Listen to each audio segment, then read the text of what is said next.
Bismillahirrahmanirrahim. Assalamualaikum warahmatullahi wabarakatuh.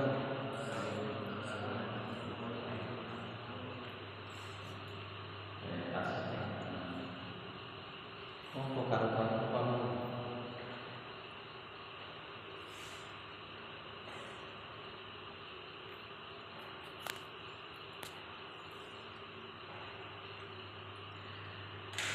Alhamdulillah, wassalatu wassalamu ala Rasulillah wa ba'du. Anak-anakku semua, pada pagi hari ini alhamdulillah kita bisa ketemu lagi walaupun semalam terus jam berapa waktunya sini? Jam 12 ya? Setengah 12 sudah hujan. Kebetulan saya bangun.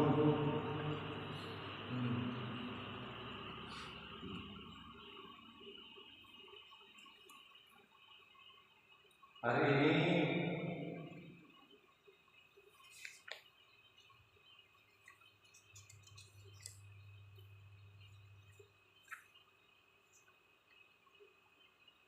ini kita akan membahas melanjutkan tentang,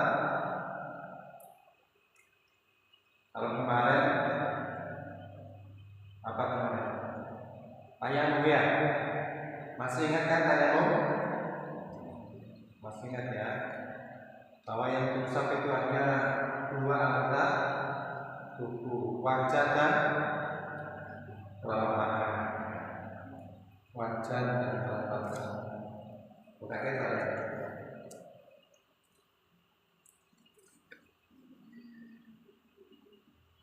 Kita pagi ini melanjutkan tentang sholat. Ya. Yuk, masih ingat yuk. Saya batalkan dulu yuk. Yang membatalkan dulu apa saja?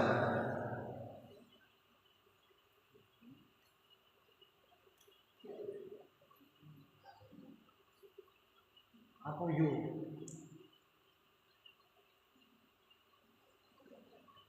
Hah? Yuk. Langsung biar dulu. Tak saking busuk apa yuk? Betul.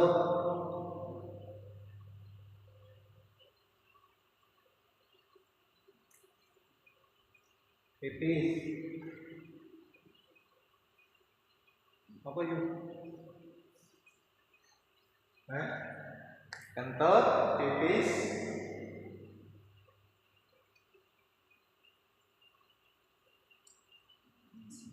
Makan batal apa enggak? Enggak, oke. Terus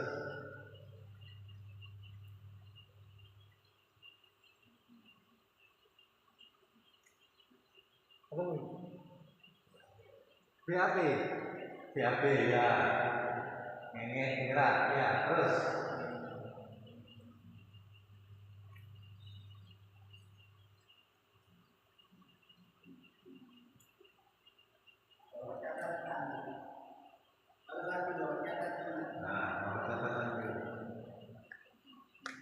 keluar air mani, terus keluar air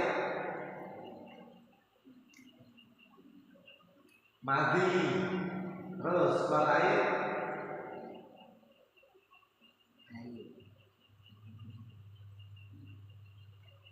wadi, terus nifas, tidur. Kok lali loh?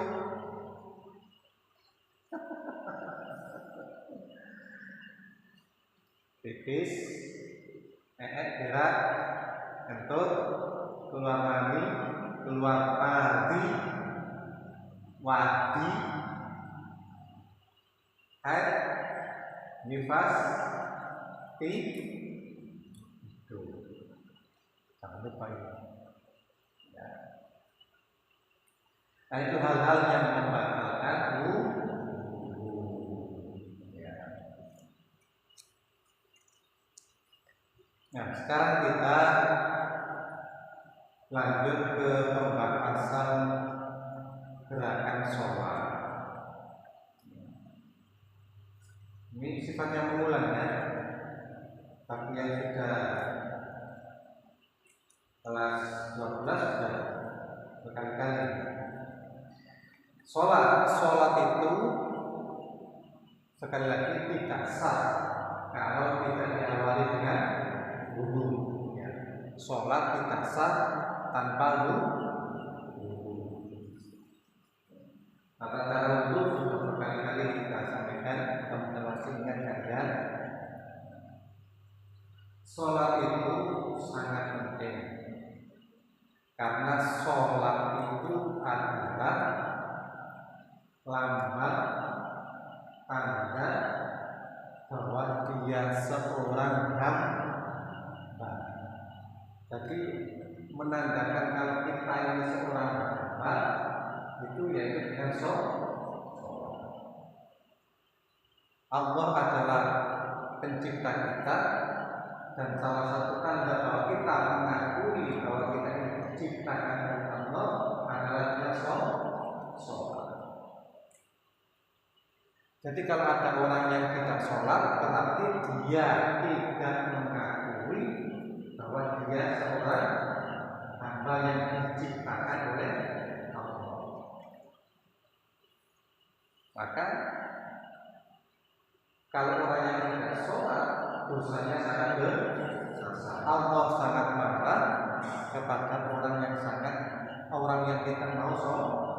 Karena apa? Karena dia tidak mengakui kalau dia seorang hamba.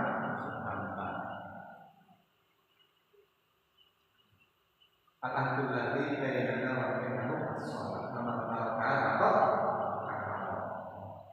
Janji tanda seorang muslim itu adalah sholat. Jika dia tidak melaksanakan sholat, dia tergolong orang kafir. Itu hadis yang sangat masyhur. Maka anakku, dalam kondisi apapun jangan kalian meninggalkan sholat. Dalam kondisi apapun. Kalau kondisi tidak normal ada rukhsah, ada keringanan-keringanan. Umpamanya ketika kalian sakit, maka Allah memberi keringanan. Boleh apa? Tidak berdiri, boleh dengan duduk, boleh dengan berbaring. Kalau kalian sibuk bepergian, sulit untuk melaksanakan sholat itu tepat waktu, maka boleh dengan jamak kosong. Pendek kata, dalam kondisi apapun orang tidak boleh meninggalkan sholat. Sholat 5 waktu misalnya zuhur, asar, maghrib, isya, subuh. Nah ini benar-benar tidak boleh ditinggalkan. Saking pentingnya sholat, Allah Subhanahu wa Ta'ala memerintahkan sholat itu langsung Nabi Muhammad dipanggil ke atas, ke langit, menghadap langsung kepada Allah. Saking pentingnya sholat. Kalau perintah-perintah yang lain, Allah cukup mengutus malaikat untuk mewakili. Perintah puasa, cukup Allah memerintahkan Jibril untuk menyampaikan kepada Nabi Muhammad. Perintah zakat, Allah cukup mewakilkan Jibril, memerintahkan Jibril untuk menyampaikan kepada Nabi Muhammad. Tapi khusus sholat, Allah Subhanahu wa Ta'ala memanggil langsung Nabi Muhammad bertemu langsung dengan Allah, yaitu lewat apa?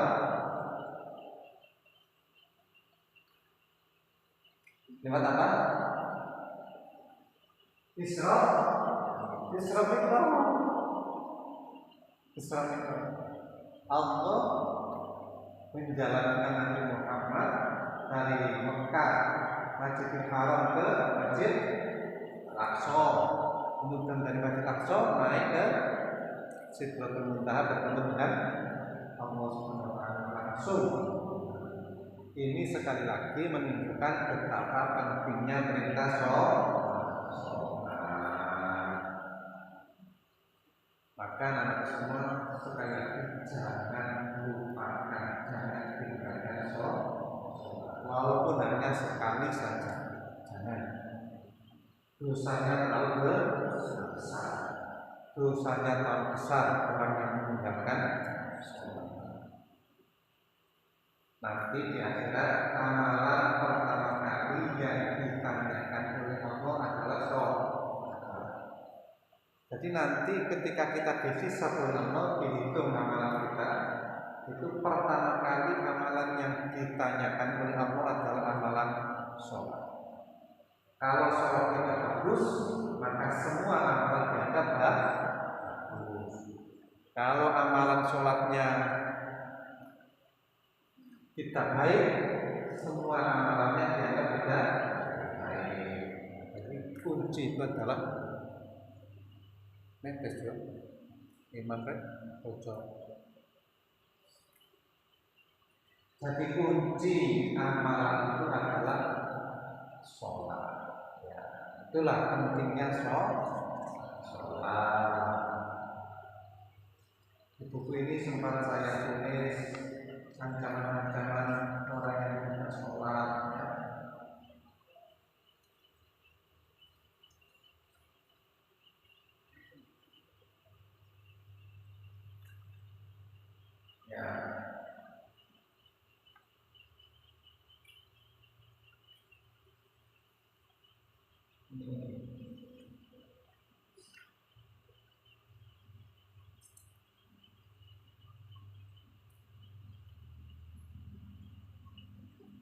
Kata Buya Hamka, kalau ada orang yang hidupnya sulit, kalau ada orang yang hidupnya berat, ya, kalau ada orang yang hidupnya itu susah, maka kata Buya Hamka, lihatlah sholat orang itu. Mungkin sholatnya tidak bagus, apalagi sholatnya ditinggalkan. Jadi kalau pengen hidup kita itu baik, pengen hidup kita itu senang, pengen hidup kita itu bahagia, maka bagusilah sholat kita. Bagusilah kita benar-benar membagusi sholat kita, mudah-mudahan hidup kita menjadi. Karena sholat itu sarana untuk mendekatkan diri kepada Allah. Hidup itu ada di tangan Allah. Baik buruk, susah, senang, itu semua di tangan Allah. Kalau kita ingin senang, tentu kita harus mendekatkan diri kepada Allah. Dan cara mendekatkan diri kepada Allah adalah dengan sholat. Sebaliknya, hidup ini dikendalikan oleh Allah. Nah, makanya kalau kita tidak dekat dengan Allah, boleh jadi kemudian Allah membuat hidup kita menjadi sulit. Contoh, ada orang yang punya anak buah,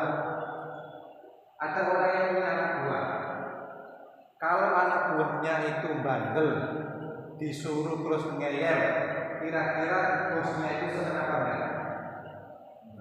Enggak kan? Sama. Kita ini hamba Allah, kita ini anak buah Allah, bos besarnya itu Allah, ya. Terus kita disuruh sholat bengkel, tidak mau, kira-kira Allah senang apa enggak? Enggak senang. Kalau Allah sudah senang, hidup kita bahagia apa enggak? Tapi jalur apa wae, doa apa wae bakal dituruti. Tuh, itu gambaran sholat. Nah, sekarang sholat. sholat itu dimulai dengan berdiri. Ya. Sholat itu tentu dimulai dengan niat. Niat cukup di dalam hati. Kalau kalian sudah mau ke masjid, apalagi kemudian menghadap kiblat, apalagi kemudian bawa sajadah, tentu dalam hati sudah ada niat, sudah ada kehendak untuk melaksanakan sholat, kehendak, keinginan dalam hati, gerakan, apalagi ya bisikan hati, bicaranya hati bahwa kita mau sholat itu sudah dihitung niat. Apa ada orang sholat tanpa niat? Mungkin ada. Umpamanya dia tidur kemudian lindur, terus dia sholat sambil lindur, nah itu tidak sah. Atau ada orang yang teler mabuk, terus dia sholat, nah itu sholatnya tidak sah karena dia tidak sadar, tidak ada kehendak dalam hatinya, tidak sadar mau sholat. Nah niat juga begitu, niat itu adalah kehendak hati, gerakan hati untuk melaksanakan sholat. Itu adalah niat. Jadi tidak perlu diucapkan.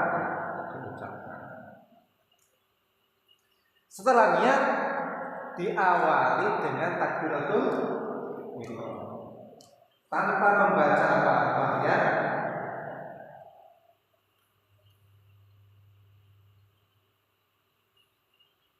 Tsumma kana sallallahu alaihi wasallam yastaftahu as-sholata biqaulihi Allahu akbar.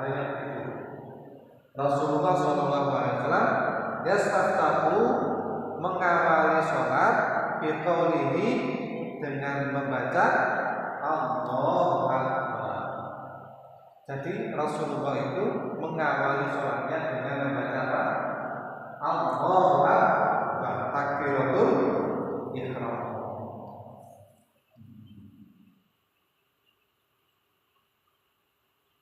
Karena Rasulullah sallallahu alaihi wasallam idza qama ila sholati istaqbala qiblata wa rafa'a yadayhi wa qala Allahu akbar. Rasulullah sallallahu alaihi wasallam ketika sholat dia menghadap kiblat, beliau menghadap kiblat, kemudian mengangkat kedua tangannya sambil membaca Allahu akbar, takbiratul ihram. Nah, jadi sholat itu tidak dimulai dari membaca apapun, hanya membaca apa? Allahu akbar. Tidak dimulai dengan membaca bismillah, tidak dimulai dengan membaca a'udzubillah. Rasulullah dalam hadis itu memulai dengan membaca apa? Allahu akbar. Giling-giling ya. Nah, mengangkat tangan ketika takbir itu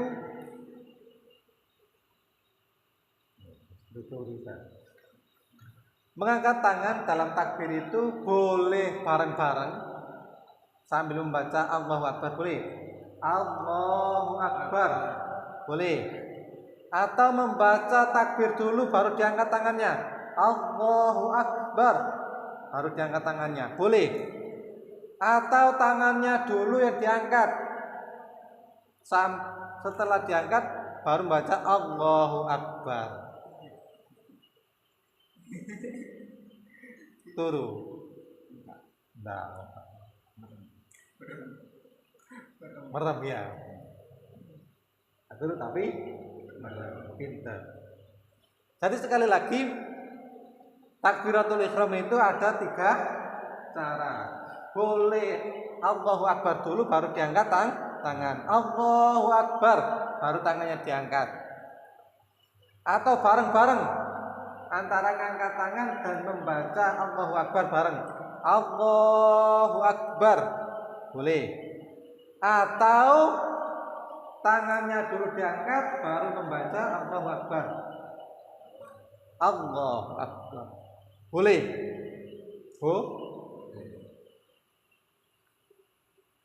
Nah, sampai mana tangan itu diangkat? Hadis Nabi menjelaskan ada 2 posisi tangan itu. Boleh Rasulullah kadang mengangkat tangannya itu sejajar dengan apa? Bahu. Ya. Allahu Akbar. Atau kadang-kadang Rasulullah mengangkat tangannya sejajar dengan telinga. Allahu Akbar. Boleh. Jangan di luar 2 ini. Terlalu pendek. Kurang. Allah. Atau Allahu Akbar. Perkirakan mengikuti Rasulullah pertama boleh lurus pundak, boleh lurus telinga. Ya. Allah. Ojo Allah. Nek ganggu teman iki. Wah, gak oleh. Hah? Apa? Iku anak TK iku. Malaikat TK yo iki salat apa ngene iki? Enggak boleh ya, ngene. Oh, ciri niki ngene. Kowe gak salat niki. Iku jenenge putri apa? Putri Indonesia ngene. Ya. Ingat. Ojo sikut-sikutan do, enggak boleh ya. Mau sholat kok sikut-sikutan biji. Ya. Jadi sekali lagi ada 3 cara takbiratul ihram. Boleh takbir Allahu Akbar sambil tangannya diangkat, boleh. Atau mengangkat tangannya dulu baru takbiratul ihram. Atau boleh membaca Allahu Akbar dulu baru tangannya diangkat. Setelah itu ketika tangannya diangkat boleh lurus dengan bahu, boleh lurus dengan apa? Daun telinga. Ya. Jangan di bawahnya, jangan di atas. Ya. Kalau kita baca di artikel hikmahnya mengangkat kedua tangan itu adalah membuka paru-paru dengan selebar-lebarnya sehingga oksigen masuk ke tubuh dengan banyak. Nah, itu hikmahnya. Nah, setelah takbiratul ihram kita membaca doa iftitah. Apa? Banyak versi membaca doa iftitah. Tapi yang simple ya, yang ringkas, tidak terlalu panjang, tidak terlalu pendek, terus riwayatnya paling kuat itu adalah doa Allahumma ba'id baini wa baina khotoyaya. Terus lanjut. Kama ba'atta bainal masyriqi wal maghrib Allahumma naqqini minal khotoya kama naqat qalbul abyad minad danas. Allahumma silni min khotoyaya bil ma'i wat talji wal marad. Nah, itu doa yang paling kuat, hadis diriwayatkan Bukhari dan Muslim. Nah, itu doa tidak terlalu panjang, tidak terlalu pendek, sempurna, terus riwayatnya paling kuat karena diriwayatkan oleh Bukhari Muslim. Masih ingat urutan hadis yang paling kuat itu riwayat siapa? Ngerti riwayat apa? Riwayat itu apa? Rawi. Rawi itu yang membawa hadis. Disebut rawi. Rawi itu adalah orang yang menceritakan, yang membawa hadis. Itu rawi. Jadi sekali lagi, rawi, ingat-ingat, rawi itu adalah orang yang membawa atau menceritakan hadis. Umpamanya, Nasution ngomong, aku pengen juara lomba, ngomong. Kemudian saya dengar, saya ceritakan ke orang lain, aku mau tunggu Nasution ngomong, aku pengen juara lomba. Nah, saya inilah yang disebut rawi, menceritakan omongannya Nasution. Orang yang saya ceritakan tadi cerita lagi ke temannya, aku mau tunggu teko Pak Raden krungu teko Nasution. Nek Nasution ini ngomong, aku pengen juara lomba. Nah, itu disebut rawi. Orang yang menceritakan hadis itulah yang disebut rawi. Rangkaian orang-orang ini disebut sanad.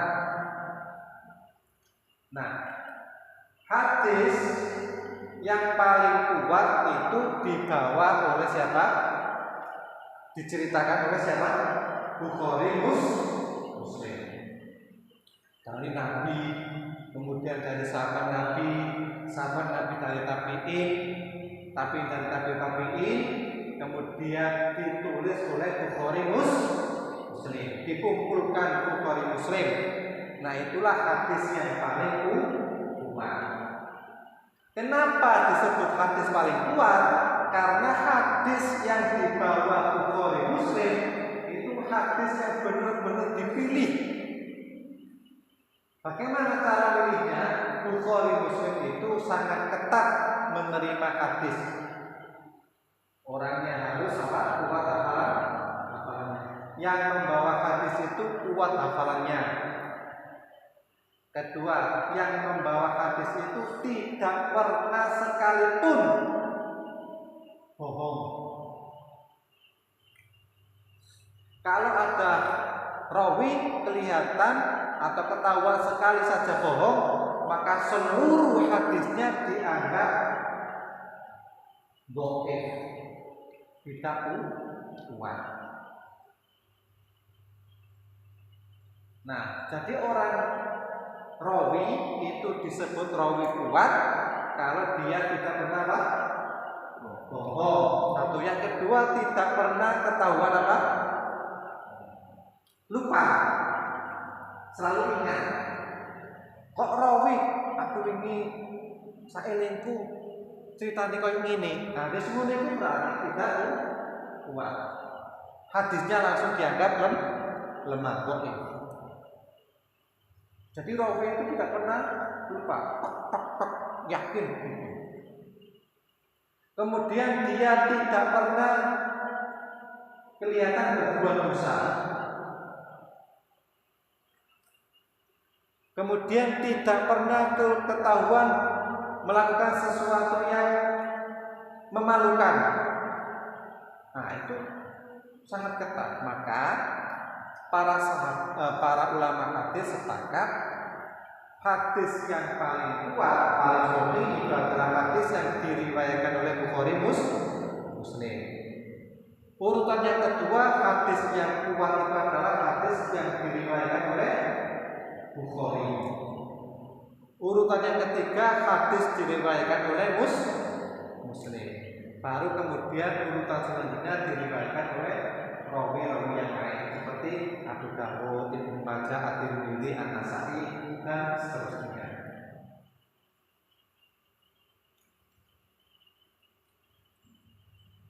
Kalau ada hadis diriwayatkan Bukhari, Muslim, semua ahli hadis sepakat hadisnya bisa diterima. Nah, termasuk doa ini, Allahumma ba'id baini wa baina khotoyaya.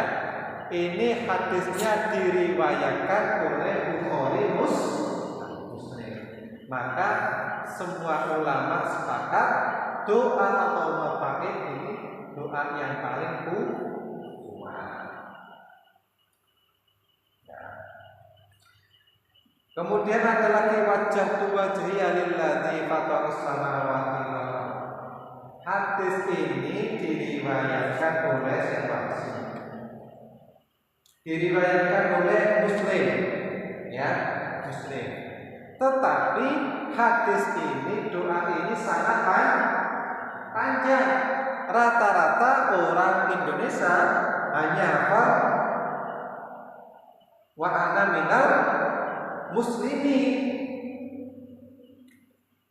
wa ana minal muslimin, rata-rata hanya itu. Tapi padahal doanya masih panjang sekali.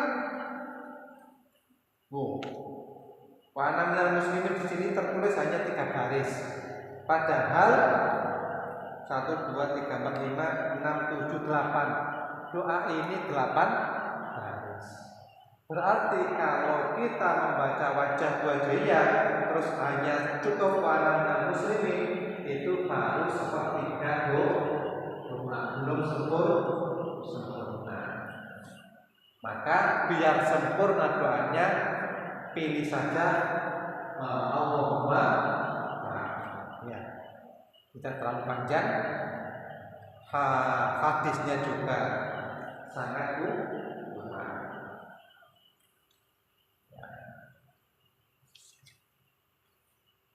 Cukup itu ya. Kita lanjutkan besok lagi.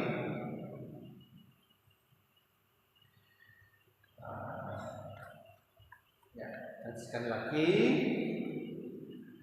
doa Allahumma ba'id dihafalkan. Ya, doa Allahumma ba'id dihafalkan. Ya, digunakan setiap hari karena doa itu yang paling kuat, riwayatnya paling kuat. Tidak terlalu panjang, tidak terlalu pendek, sempurna. Kita tutup dengan doa kafaratul majelis.